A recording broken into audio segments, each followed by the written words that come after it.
Hey YouTube, it's me, Julian. Here's the Happy Meal winning formula with the Fulcrum ramp, is what they're calling it. This plastic bag. It's a Happy Meal 2019 car. Comes with this piece of paper that tells you some little tricks.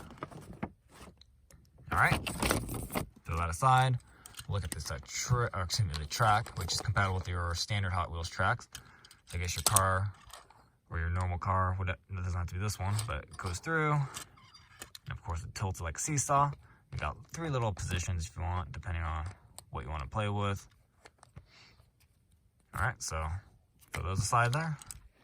And there's your winning formula, all plastic, just slightly bigger than your mainline winning formula.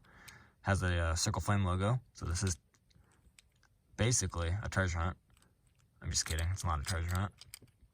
These are pretty common, but they're just using the Circle Flame logo, which is currently being used for your basic treasure hunts. But pretty sweet. Again, there's the base. So there you have it. Thanks for watching. Please check out my other videos and keep collecting.